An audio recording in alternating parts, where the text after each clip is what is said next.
Hello बच्चों। आज हम लोग पढ़ने पढ़ने वाले हैं सिलेक्शन के बारे में। तो आइए स्टार्ट करते हैं। सबसे पहले देखते हैं कि सिलेक्शन की मीनिंग क्या होती है। Selection can be defined as discovering most promising and most suitable candidate to fill up the vacant job position in the organisation. यानी सिलेक्शन एक ऐसी प्रोसेस होती है जिसमें हम डिस्कवर करते हैं जो most suitable and most promising candidate होता है हमारे यहाँ वैकेंट जॉब पोजीशन के लिए, उसको सेलेक्ट करना, उसको आइडेंटिफाई करना, उसको डिफाइन करना। ठीक है। यानी देखिए, रिक्रूटमेंट प्रोसेस में क्या होता है, रिक्रूटमेंट प्रोसेस में हम बहुत सारे कैंडिडेट को इनवाइट करते हैं कि आइए और इस जॉब जो वेकेंट जॉब है उसके लिए अप्लाई करो। बट जो सिलेक्शन जो प्रोसेस होती है उसमें वो सारे जितने लोग को हमने रिक्रूटमेंट के लिए बुलाया होता है उसमें से हम कुछ को सेलेक्ट करते हैं, और इसी प्रोसेस को सेलेक्ट करने की प्रोसेस को हम सिलेक्शन कहते हैं। Selection process as the end result of the recruitment functions, organization receive large number of applicants and selection process begin at this stage by screening the application। यानी जो selection process होती है उसमें कैसे होती है कि जो रिक्रूटमेंट प्रोसेस होता है वो जहां से एंड होती है वहीं से सिलेक्शन प्रोसेस स्टार्ट हो जाती है, और स्टार्टिंग में हम जितने भी एप्लीकेशन आए होते हैं उनकी स्क्रीनिंग करते हैं और वहीं से हमारी सिलेक्शन प्रोसेस स्टार्ट हो जाती है।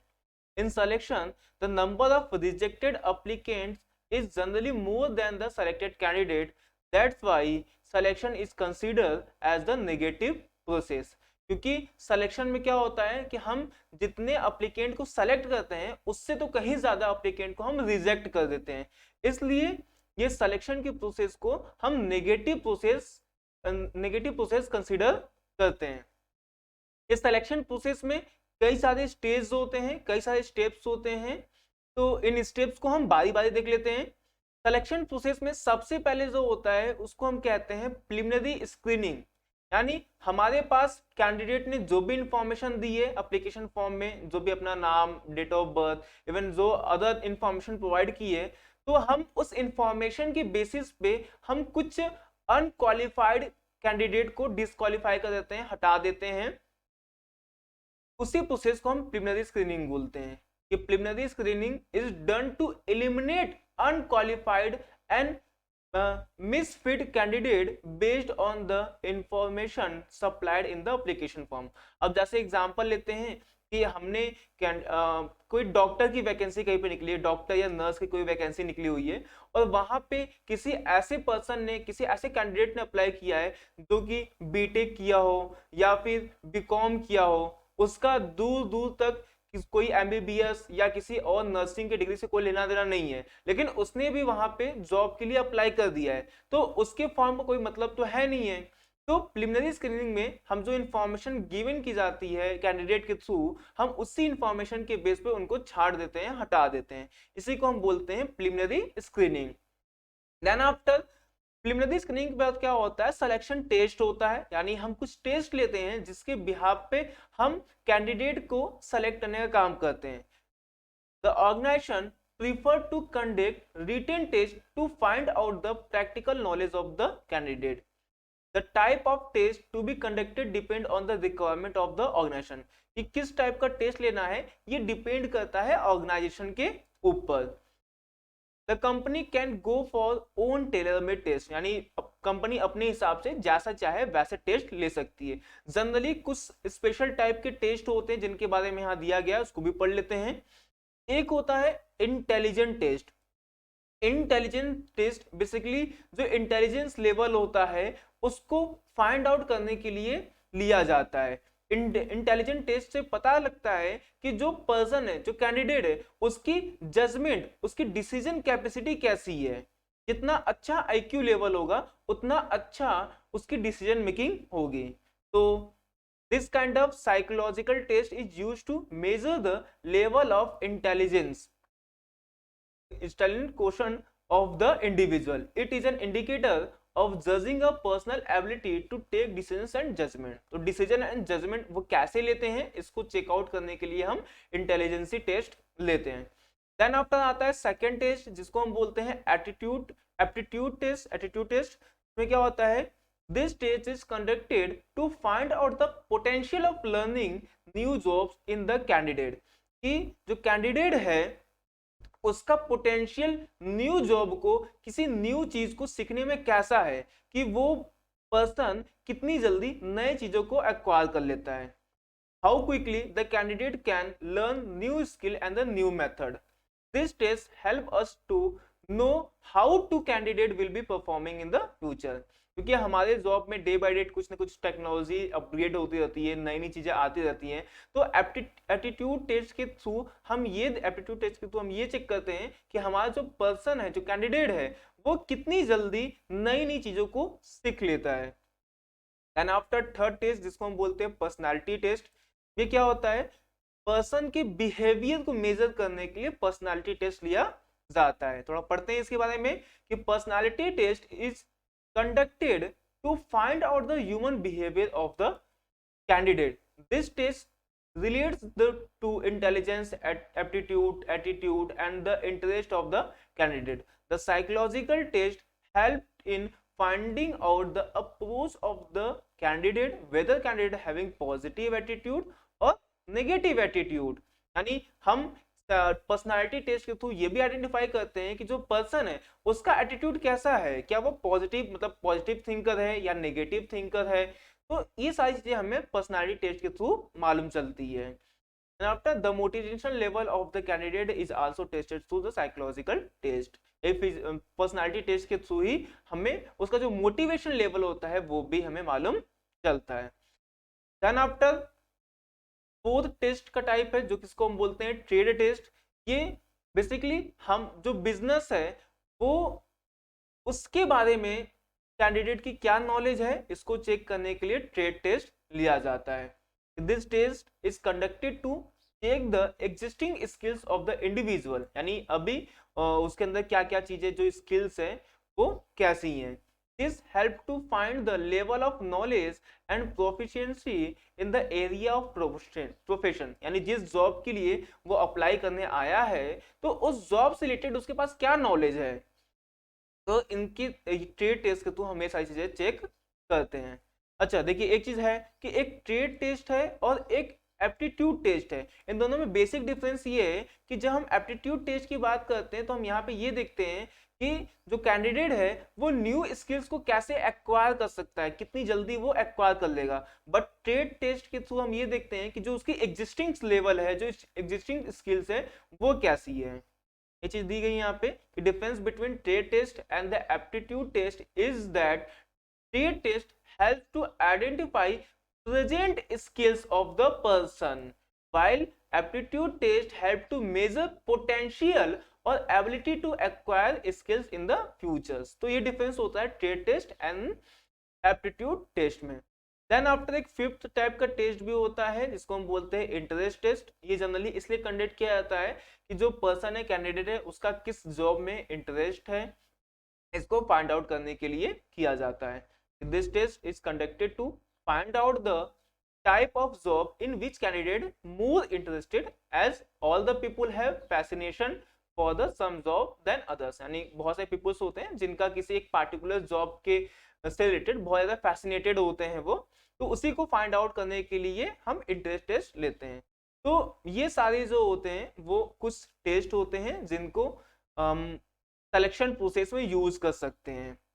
Intelligent test, aptitude test, personality test, then trade test and interest test.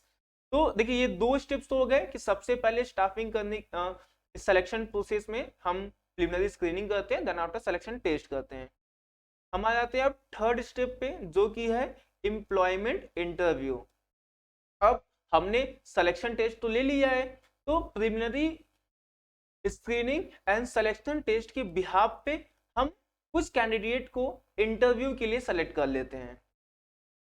The candidate who qualify the test are called for interview.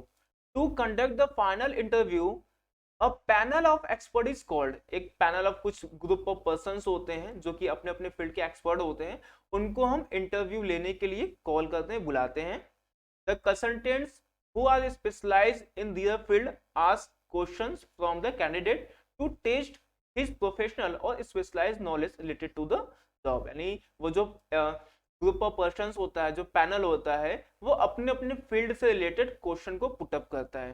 जैसे एग्जांपल ले सकते हो कि अगर हम इंटरव्यू लेने के लिए हमने मार्केटिंग सेक्टर से एक पर्सन को बुला लिया इंटरव्यू लेने के लिए, एक पर्सन को हमने एडवर्टाइजिंग डिपार्टमेंट से बुला लिया, एक पर्सन को हमने सेलिंग से बुला लिया, है ना। तो अलग अलग फील्ड के लोगों को हमने बुलाया हुआ है इंटरव्यू लेने के लिए, तो वो अपने अपने फील्ड से रिलेटेड जो भी क्वेश्चन होगा वो उस कैंडिडेट से पूछेंगे।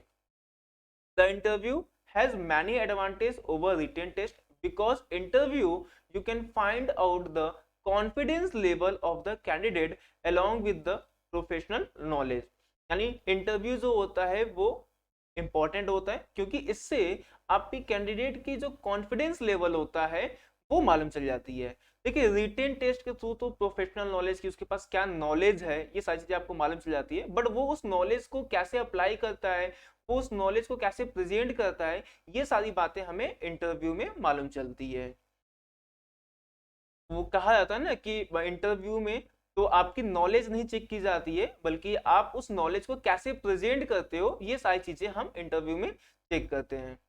तो interview gives chance to candidate also to clarify their queries regarding salary, working condition, posting etc। यानी इंटरव्यू इसलिए भी जरूरी होता है क्योंकि ये कैंडिडेट को चांस देती है कि वो उनके माइंड में जो भी डाउट्स हो वो उसको क्लियर कर सके regarding salary, working condition and other things. तो ये थर्ड स्टेप जो हो गया वो एम्प्लॉयमेंट इंटरव्यू का हो गया। देन आफ्टर हम लोग आते हैं फोर्थ स्टेप पे जो कि है checking references and background. Interview में जितने लोग सेलेक्ट होते हैं हम क्या करते हैं कि उनसे 2 पर्सन का रेफरेंस मांगते हैं कि एटलीस्ट 2 पर्सन का आप नाम बताएं जिनसे हम आपके बारे में कुछ इंपॉर्टेंट चीजें पूछ सकें। उसी को कहा गया है checking references and background. In the application form the candidate is asked to give the names of the 2 references. यानी देखिए चेकिंग रेफरेंसेस क्यों जरूरी होता है, क्योंकि जो कैंडिडेट होता है हम चेकिंग रेफरेंसेस को तो ये चेक करते हैं कि इन पास्ट में उसने कोई प्रॉब्लम तो नहीं क्रिएट की थी, कोई डिफॉल्ट तो उसने नहीं किया हुआ है, या कोई ऐसे कुछ क्रिमिनल एक्टिविटीज उसने परफॉर्म नहीं की है जो कि हमारे लिए इन फ्यूचर में आकर प्रॉब्लम क्रिएट कर सकती है। तो इसलिए जो कैंडिडेट क्वालिफाई करते हैं उनके बैकग्राउंड के बारे में हमें चेक करना पड़ता है। If the candidate qualifies for the interview, then the organization prefer to check his references about the personal character of the candidate. The organization can cross-check the information given by the candidate with the references। यानी जितने भी information provide की गई हैं candidate के through हम cross check करते हैं रेफरेंस के थ्रू कि सारी इंफॉर्मेशन सही है या नहीं। तो फोर्थ स्टेप में हम करते हैं चेकिंग रेफरेंसेस। अगर रेफरेंसेस में मेरे को सारी चीजें सही लिखती है तो हम क्या करते हैं, अब डिसीजंस लेते हैं कि उनको सेलेक्ट करना है या नहीं करना है। The candidate who pass the test, interview and reference checking are included in the selection list and the manager select most suitable candidate from the list. यानी इंटरव्यू में जो सेलेक्ट होते हैं, रेफरेंस भी इनका सही है, तो इनकी हम एक लिस्ट बनाते हैं और उसमें से किसको सेलेक्ट करना है ये सिलेक्शन डिसीजन हम ले लेते हैं। और देन आफ्टर सिलेक्शन डिसीजन लेने के बाद उनका एक मेडिकल चेकअप कराते हैं ताकि हमें मालूम चले कि वो फिजिकली फिट है या नहीं है। तो before giving appointment letter the candidate selected are sent for the medical fitness test. Some organization appoint their own doctors to do the test and some sign contract with the hospital to do the test। यानी बहुत सारे organisations होते हैं जो बड़े बड़े organisation होते हैं तो वो तो अपने खुद के पर्सनल डॉक्टर्स अपॉइंट किए होते हैं मेडिकल एग्जामिनेशन करने के लिए, बट बहुत सारे ऐसे भी होते हैं जो कि आपसे एक बस फिटनेस सर्टिफिकेट किसी भी डिस्ट्रिक्ट हॉस्पिटल से बनवा के आप जाके वहां जमा कर दोगे तो वो उसी के बिहाफ पे आपको मेडिकल एग्जामिनेशन में पास कर देते हैं। तो ये 6 स्टेप हो जाता है मेडिकल एग्जामिनेशन का। और अगर मेडिकल एग्जामिनेशन में सारी चीजें ओके मिलती है देन आफ्टर मैनेजमेंट उनको जॉब ऑफर प्रोवाइड करती है। The applicant who clear the medical test are given job offer through letter of appointment. In the letter the date of joining, terms and condition of the job etcetera are mention. कि जो job offer होता है उसमें किस type का job होगी, date of joining क्या होगी, अदर टर्म्स एंड कंडीशन क्या होगी, ये सारी चीजें क्लियर होती है जॉब ऑफर में। Generally a reasonable time is given to the candidate to join the organisation. एक जॉब ऑफर में एक टाइम दिया जाता है, मैक्सिमम टाइम, कि इतने टाइम के अंदर आप जॉब को ज्वाइन कर लीजिए। तो ये होता है जॉब ऑफर। और जब कैंडिडेट जॉब ऑफर को एक्सेप्ट कर लेता है तो कैंडिडेट से हम एक कॉन्ट्रैक्ट साइन कराते हैं, जिसमें कि उससे उसको क्या क्या काम करना होगा, उसकी क्या रिस्पॉन्सिबिलिटी होगी, उसकी क्या ड्यूटीज होगी, उसको कितना इसके बदले में पेमेंट मिलेगा, वर्किंग आवर क्या होगा, लीव रूल्स क्या होंगे, ये सारी चीजें उस कॉन्ट्रैक्ट में मेंशन होती है, तो ताकि बाद में कोई प्रॉब्लम क्रिएट ना हो। तो when candidate accept the job offer it refers to signing of contract of the employment. While signing the contract of employment, the employer and the candidate exchange retained certain documents. कुछ documents होते हैं वो signature करते हैं और exchange करते हैं। The common content of the contract of employment are job title, duties, responsibility, pays, allowances, hours of working, leave rules, disciplinary rules, probation period, ये सारी चीजें। मतलब वो जो कॉन्ट्रैक्ट होता है उसमें उसका क्या जॉब टाइटल होगा, उसकी क्या रिस्पॉन्सिबिलिटी होगी, क्या पे मिलेगा उसके बदले में, क्या अलाउंसेस मिलेंगे, वर्किंग आवर कितना होगा, लीव रूल्स कितना, ये सारी चीजें उस कॉन्ट्रैक्ट में मेंशन होती है। तो यही 8 जो होते हैं वो स्टेप्स होते हैं सिलेक्शन प्रोसेस में, जिसमें सबसे पहले क्या था, सबसे पहले होता है प्रिलिमिनरी स्क्रीनिंग होती है, देन आफ्टर क्या होता है, सिलेक्शन टेस्ट होता है, देन आफ्टर थर्ड में एम्प्लॉयमेंट इंटरव्यू अरेंज कराई जाती है, फिर उसके बाद चेकिंग रेफरेंसेस होते हैं, सिलेक्शन डिसीजन लिया जाता है, मेडिकल एग्जामिनेशन होती है, जॉब ऑफर प्रोवाइड किया जाता है और कॉन्ट्रैक्ट साइन कराया जाता है। तो ये 8 स्टेप्स में हमारी सिलेक्शन प्रोसेस पूरी कंप्लीट होती है। प्रिलिमिनरी स्क्रीनिंग की, selection test, employment interview, checking the references, selection decision, medical examination, job offer और कॉन्ट्रैक्ट ऑफ एम्प्लॉय।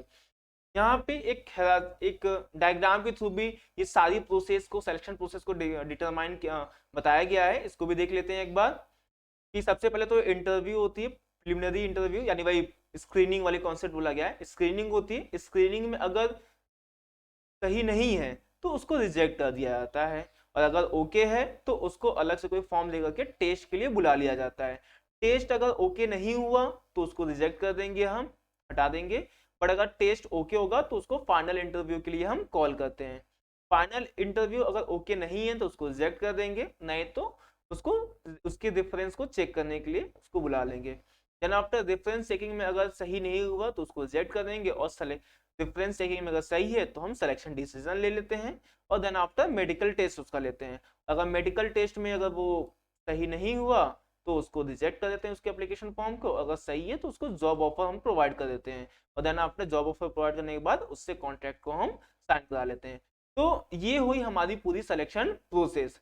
उम्मीद है आपको ये सारी चीजें क्लियर हो गई होंगी। फिर भी आपके माइंड में अगर कोई डाउट है तो आप कमेंट सेक्शन में पूछ सकते हैं।